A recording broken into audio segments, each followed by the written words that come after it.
All right, I'll start you off with an easy question for you. How did you start your music career? I started my music career after uh, somewhat of long answer for me, but I had really bad mental illness. I still do, and I didn't really have an outlet because I'm poor. And I started writing poetry, and people ended up liking my poetry, but no one really liked my singing. A lot of people told me I wasn't very good at singing and I couldn't do it by myself. And then I went and saw Ed Sheeran. And when I saw that Ed Sheeran was like looping and doing everything by himself, it gave me some hope. So I practiced for like 4 or 5, no, 3 years, just like doing vocal warm ups over and over and over and over. And eventually I was good enough to release an EP. And then that's kind of when I started. I started in university. That was really when I took music seriously. Okay, cool. So would you say that Ed Sheeran, do you model your music after Ed Sheeran? I get a lot of comparisons. I think when I was first learning, I modeled my voice around him a little bit too much. And now that I'm like more trained, I would say that my music is more modeled around like um, Phineas Hmm. and Jack Johnson. I really enjoy the way that they write, but when it comes to my emotional songs, they always end up coming out very Ed Sheeran-y. So yeah, that I would say he was the beginning influence, and I can't really run away from him because it's the very first. It's the first thing that people say, and like I used to get really offended for some reason for a while. I think just kind of insecurity, and now it's like a massive compliment, which is it's cool. Right. Um, so what would you describe your genre to be? I would say the current genre that I'm releasing is just pop, like acoustic pop. But the songs that I'm currently working on are I'm really leaning into hyperpop. I really like breakins, and the best way that I can describe it is it's like emo, grunge, and then pop all mixed into one genre, and then it's really fast. So Huh. I'm kind of like leaning into that more and more with like some songs on my album, and then I still have my like acoustic pop Ed Sheeran kind of stuff. But I would say if we're people are to listen to me right now and the stuff that I've released, it'd be like acoustic folk pop with lyrics about mental health and mental illness and just like things that I've gone through. Right. And is anyone else in your family, are they musically gifted or talented, or is it just you? My second youngest sister, I would say, is the most musically talented, but she got bothered very, very much to the point where she didn't want to do it anymore. And right now, I think she's like trying to become a teacher. I was actually the least musically talented in my family. My uncle was a folk singer, and then my grandma was like an opera singer, and I was like the odd one out that couldn't sing, couldn't I was only really good at playing instruments, kind of, but only out of like brute force. I like Okay. literally would smack my head against the wall until I was good at them. But yeah, like the only thing I've ever been naturally gifted at is like writing. Right. So you had the music roots all along. It just took you a little while for them to just come out. Basically, yeah, like it took me a while to really find the roots within me. Like the one thing that I would say that I had, and it's something that you're kind of born with, and it's like a genetic thing, is a timbre that people like. So like the way that my voice comes out, people like the sound of it, and it's always been that way even when it was really bad. I just needed more and more training so I could like, get better control of my voice, which I've learned by working with like vocal coaches, other artists that I've written with in LA and here in Vancouver, and just practice over and over and over. Right, right, cool. Do you have any other passions besides music? I really like I'm starting to like gardening, actually. I feel like an old lady, but I started when I moved to Vancouver. I It's like one of the most expensive cities to live in like Canada. I don't actually know if you know that, or I don't know where you're from, but when I moved here, I was like, okay, I need a job to kind of like smooth over like the moving process and make sure that I could find a place to live because I hadn't fully gotten into the scene yet, wasn't able to like book gigs, do production gigs with other people, so I decided to become a landscaper. And I'm doing that part time now. And the reason I'm doing it part time, partly because I like money and being able to live.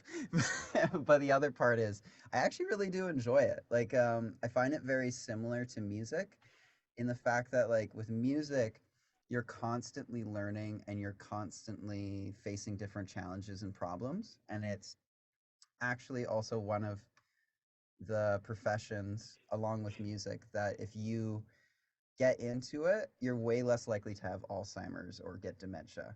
I can't remember what the right word is, but it's because your mind is constantly learning and given new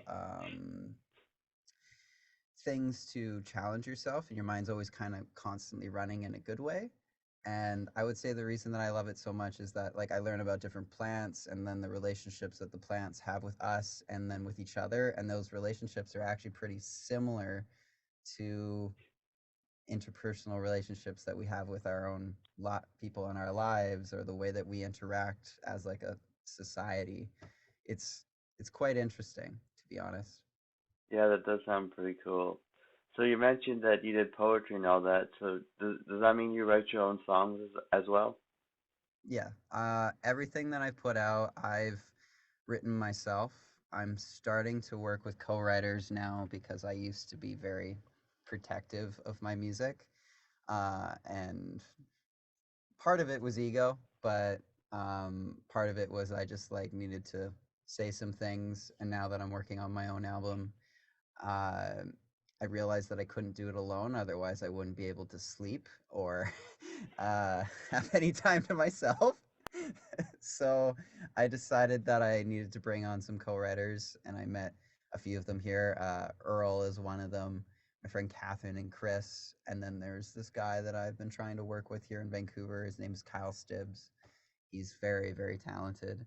Um, but yeah, like all the songs that I have out currently, I wrote for myself. The songs that I'm going to be releasing, I wrote most of it myself.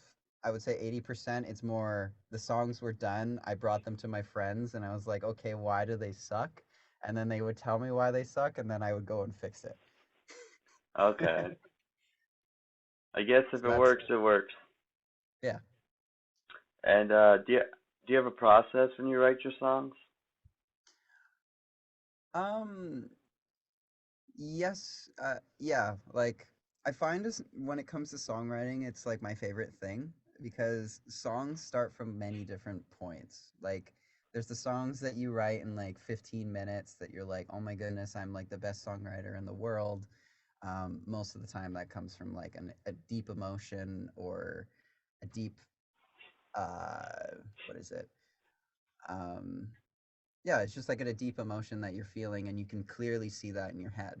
But usually, when I'm like writing with people, the biggest thing that I always find is like writing a song is like a train. If you lose that train, it stops, and you kind of have to find ways around it. So usually how I like write songs now, if I'm not like instantly inspired, which happens very frantically and few between, the best way to go about writing a song is first answering like a whole bunch of questions, like an essay, like who, what, when, why, how, and why, or like who, what, when, why, and how.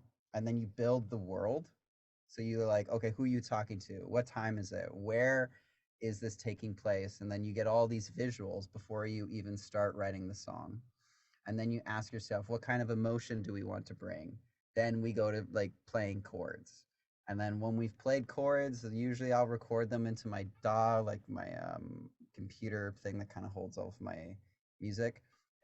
And I'll just sit there mumbling melodies until like I like the song. So a lot of artists actually do it this way. This is something I found out when I went to LA.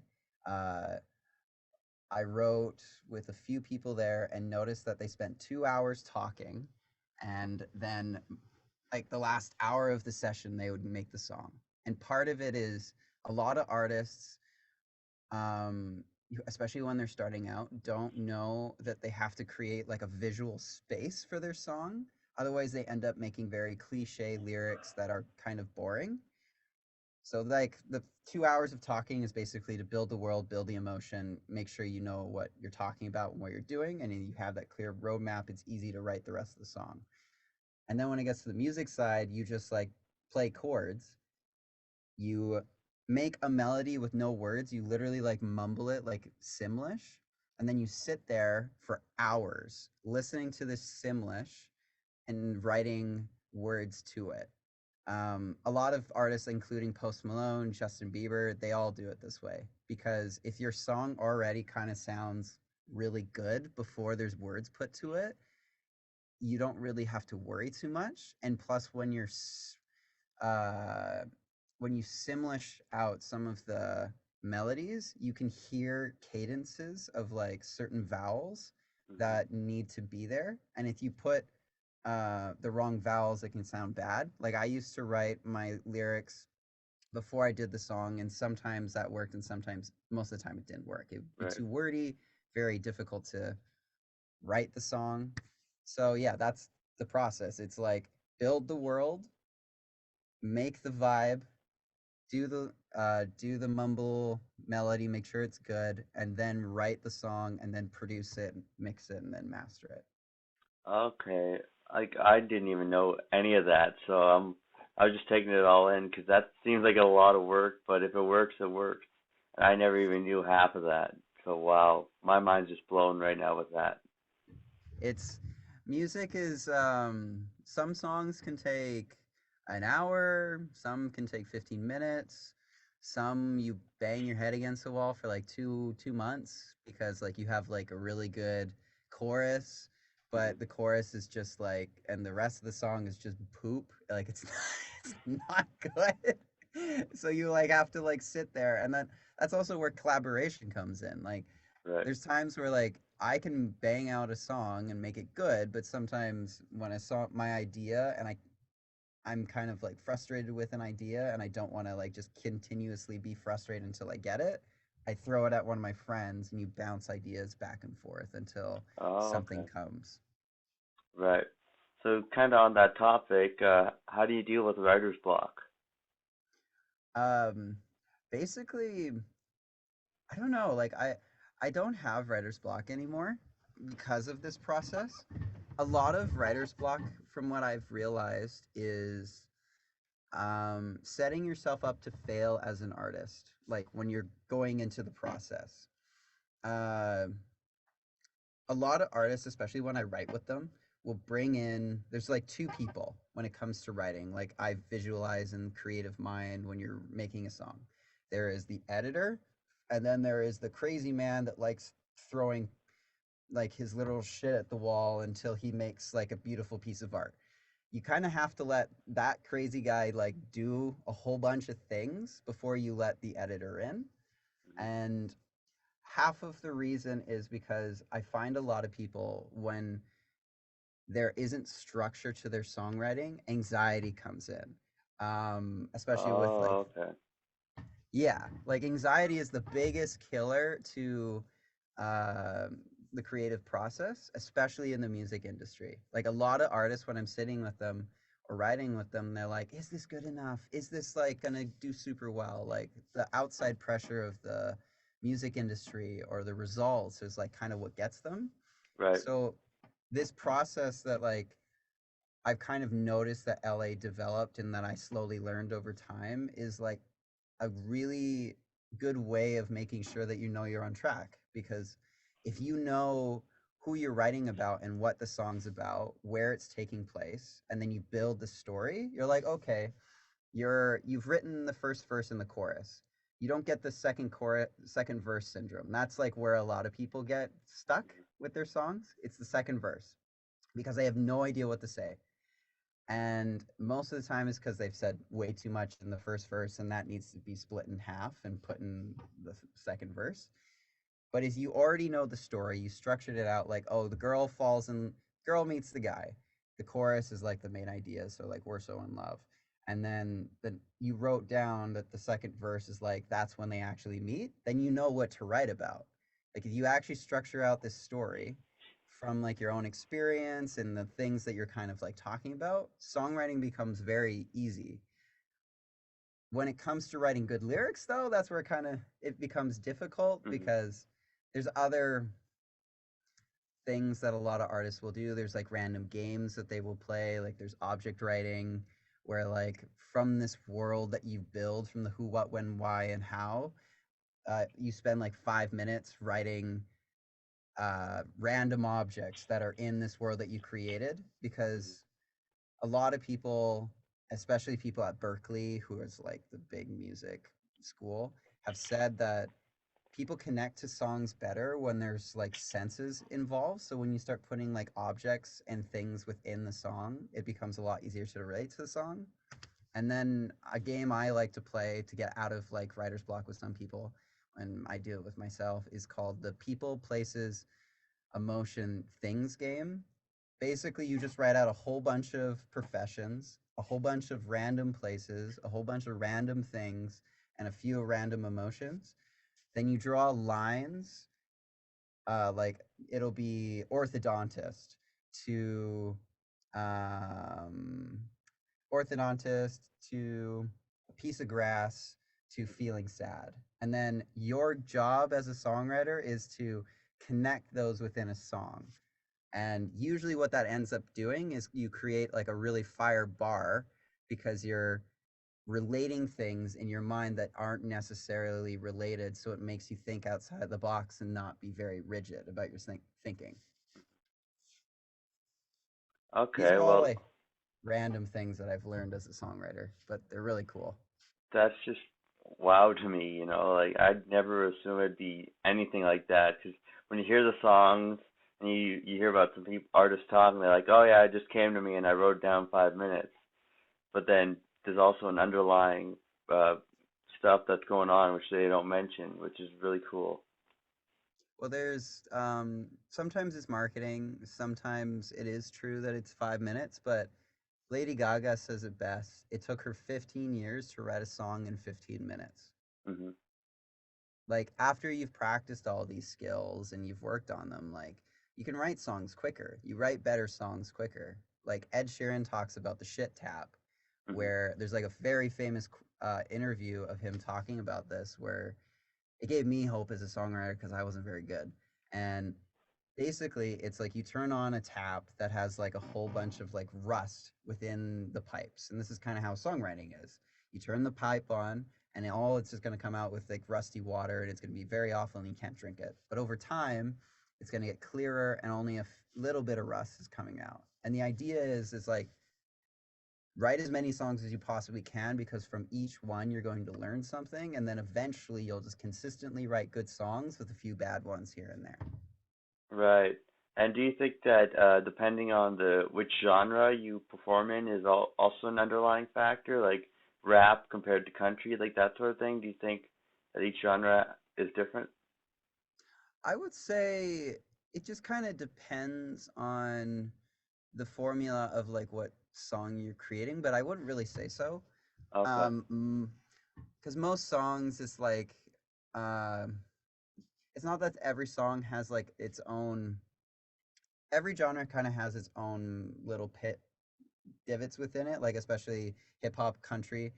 Those two are actually very similar. The only differences are like the words and then some production elements and how the kicks are done and how much low end is put in. But like fundamentally, most genres are the exact same. The only thing that kind of like differentiates them is like the instruments used and the types of things they talk about or the way that they sing. Okay. Um, where I would say that songwriting gets really difficult is when you start trying to challenge what people aren't used to. Mhm. Like, I would say popular genres, no, but if you're trying to like create a brand new genre and make people somehow like jazz, it gets really difficult. Mhm. um, because there's certain chords people just don't want to hear, and when it's and it makes sense because the mind, uh, a lot of songwriters will do this. Like Ryan Tedder has said this outright. Like he'll take a popular song and then rewrite it and make it his own song with the same chords, sometimes even a very similar melody. It's because we prefer things that are familiar. And if Right. it's familiar, we end up liking it more. So a lot of songwriters tend to go and writing in tropes, but then we have this whole TikTok effect where it feels like not a lot of songs or people are challenging the artistic needle. Yep. So that's where I really like hyperpop because a lot of guys in that genre don't give a fuck. Like they just don't care. They just do whatever they want, Mhm. and it's a very cool genre. But I would say uh, the the the structures that you see right now and the chords that you see will those will always be popular. Mhm. Some random things come in and out of style, but usually it's like the exact same things. Right. And to take on that point, I remember I was watching this one YouTube video, and they're talking about this one band, and they did about like 10 or 15 songs like in a row, and it was the same chord. They just changed it up a little bit, but the same fundamental chord for 10 or 15 popular songs. Oh yeah, you're Yeah. it's this is the chord of the thing of awesome, right? Where it's the Yeah. four chord song. Yeah, it's the reason that that works so well is it's just I think it's 1 4. Okay, it doesn't matter. But that structure of chords is just like a really good background Mhm. from everything. Because when it comes to like music theory, just to give you like a very basic thing of music theory, it's not really even music theory. Is like the reason that that works so well is because rather than like adding any emotion, that chord progression is just kind of stagnant. Mhm. So you can create emotion and put emotion to it. A lot of Oh, chord okay. progressions, when you like create them or screw with them, they already have preset emotions. They already have like preset things kind of put into them because for some reason the human mind, especially like Western human minds, are tuned to like a certain chord sounding sad, a certain chord sounding mysterious and suspended. But like when you play those four chords together, it's we've heard it a lot, and it's really easy to put whatever type of emotion we want to it based on like how slow you play it versus how fast you play it. Mhm. And Oh, it's okay. in LA they call it the um, rich kid chord progression because basically what it is like a rich kid will try to get signed by a label. They'll pay a whole bunch of money for these songwriters, and then they'll just like play that chord progression and write a song and then put it out. Right. Interesting. Um, so what's it like to perform on stage for you? It is a trip. um, i have I have a BPD, which comes with like very severe anxiety, and before I perform I want to like physically crawl into a ball and die. And then the minute I get on stage, everything's fine. Okay. Um, I think it's because I like attention. I think that's probably why. But when I was first starting out and like performing, I had to like, this is really bad and probably why I have had some health problems for, but I would hold my pee and before I went on stage. So all I would think about was that, and I wouldn't be nervous going up on stage, wouldn't think about how badly my performance was. All I thought about was that. And after I stopped doing that craziness, I got this really good advice from this local artist in Calgary. I don't remember her name, but I love this advice that she gave me. For a while, I really struggled with getting on stage just because of my anxiety. But she said, "You're not anxious, you're excited." And where that kind of makes sense to me is like I have a psych degree, and the power of you talking to yourself and the things that you say to yourself, there's been multiple studies to show that it can alter the way that you kind of see things and perceive things. So, like, the type of media and music you consume really changes your mindset. So, by doing that, I actually found it easier to go on stage. But the Okay. funny thing about my anxiety is like if I stop playing for a while, I don't want to go on stage and I just want to write songs. Hmm. Um, so it's not like riding a bike. It's kind of like something that we're not meant to do, and when we start doing it, it's okay. Everything's chill, and then the minute you stop, you don't want to do it again for some reason. Oh yeah. Okay, that makes sense. Yeah. Um, is there a favorite place or venue that you performed at? Um, my favorite place that I have performed at has been in people's houses. Okay. I've I've played like big venues before. Like I played at a nightclub in Calgary. I played at this one massive stadium, not stadium, like uh, theater. It could hold like 1,000 people, and I played to it, and it was cool.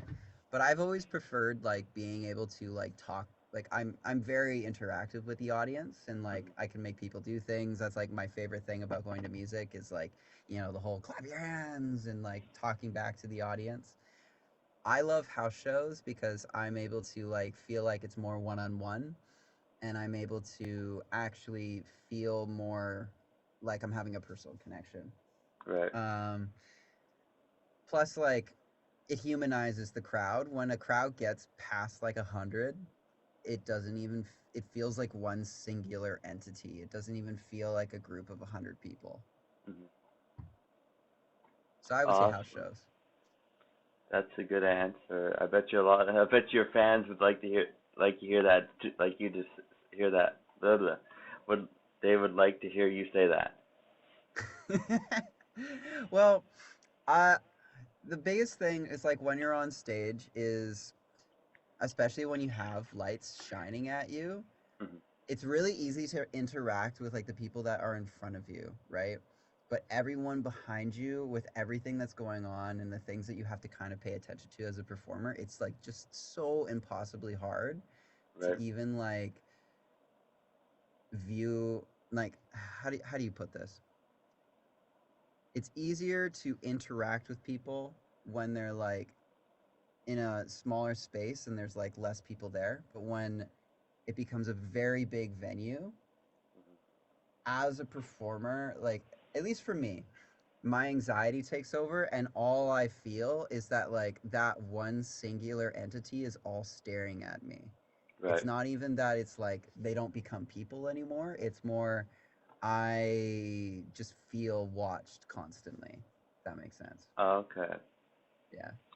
That does make sense. And going forward, is there a place like a dream place you want to perform at? I mm, I would say like the Fox Cabaret, which is here in Vancouver. Like obviously there's like big venues that I want to do, like time what is the one in New York that's like the square? Times Square? Uh yeah, Times Square. Like I'd love to do stuff like that.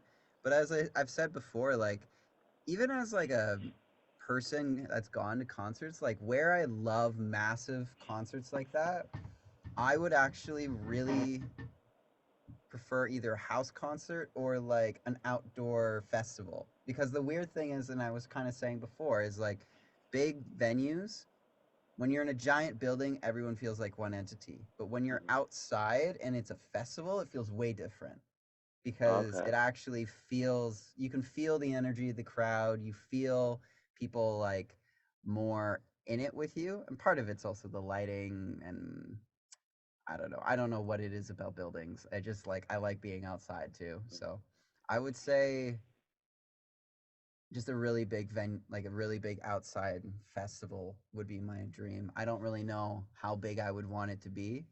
Maybe like 10,000 if I somehow ever get that. That'd be insane, but Hmm. that'd be cool. Okay, well.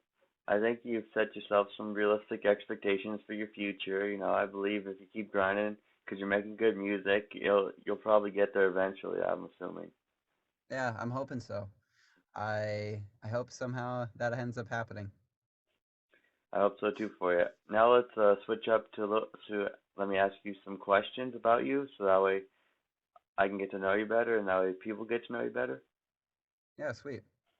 What's your favorite color? My favorite color is green.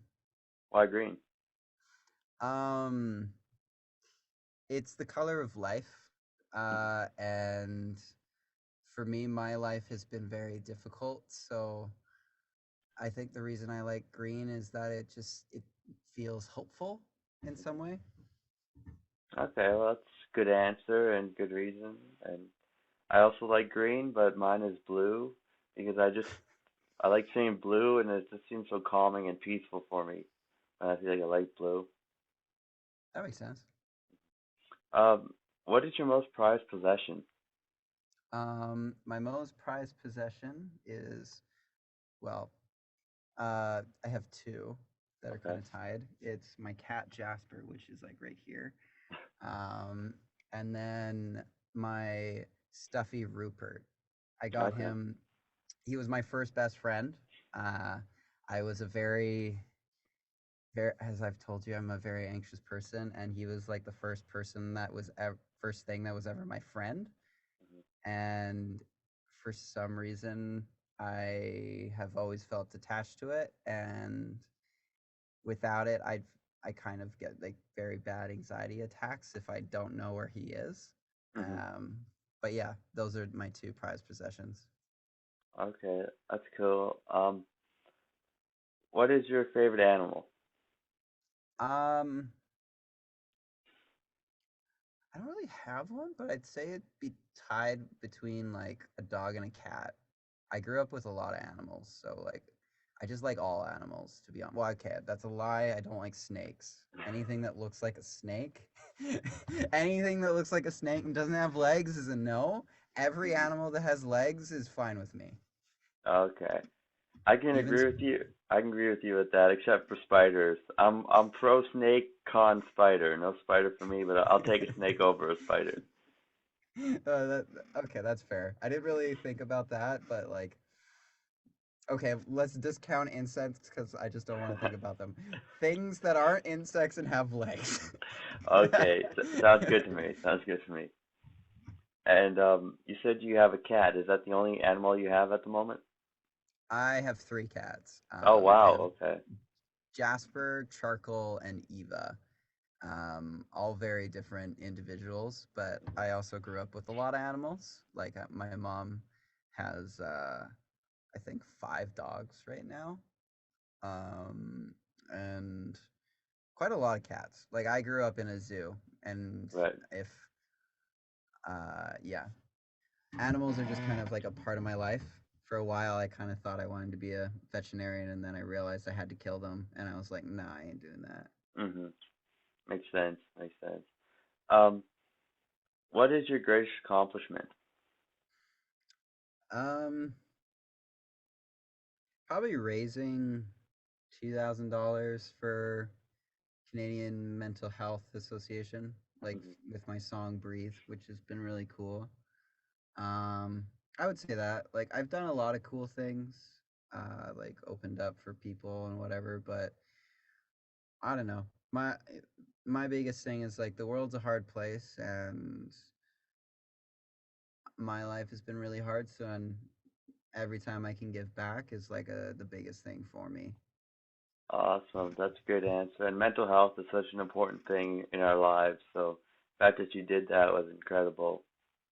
Thank you. Um, you said you had siblings. If you don't mind me asking, how many siblings? I have three. Okay. I Um, am the kind of middle child. oh yeah, the fun one. The fun one. Yes. The fun one. What's one thing you wish you could do right now that you haven't done yet? um hmm, Probably travel. Like I've never left North America, Mhm. so just travel. That's a good Yeah, answer. I don't really know where. Probably not China, but Probably somewhere. someplace warm. Yeah, probably someplace warm. Maybe Rome. I don't know. Mhm. Do you have any merchandise? I do. I have stickers that you can buy on my website. You can also get sweaters from my song Breathe, which the money from that goes to the Canadian Mental Health Association. You can get that all on my website. Um, and what else? Yeah, those are the only things I have right now. I'm gonna be selling more stuff with my album. It's just that's it so far. Right. And how did you come up with your stage name? It's my middle name. Oh, okay. Yeah. That's a cool twist. It was really easy. I remember sitting with my uncle and him being like, Adam Ambrose. That sounds like a rock star name. And I was like, well, not rock star, but I'll take it. Makes sense. Makes sense. Is there anyone you'd like to shout out or promote before we kind of get to the closing segments here? I would say I would like to, yeah, I would just say my friend Kyle Stibbs, and my friend Catherine Aria. Yeah, Don't forget the those two. cats. Don't forget the cats. Oh yeah, and my cats and my girlfriend. Yeah. You're welcome. Yeah, thank you. Saved me. Yeah. And before we go, is there anything else you'd like to chat about with me or in general, or anything you'd like to say while you have the floor? I guess the main thing that I would say, especially with like how difficult things are with the world in general, like with, you know, is be kind to yourself and make sure that you put yourself first. That's what I would say. Great words to live by. Thank you Hmm. so much for letting me interview you, and I hope that I can see you perform in the future. I'm in Alberta, so Oh, hopefully, hey, yeah. nice. Let's go. So hopefully I can make my way down to Vancouver sometime soon, and see you perform. I sometimes perform in Edmonton, so Well, if you're in Edmonton area, let me know, and I'll try to make it. awesome. That's amazing. I'll tell you. All right, thank you so much, man. I hope you have a great night. You as well. Bye.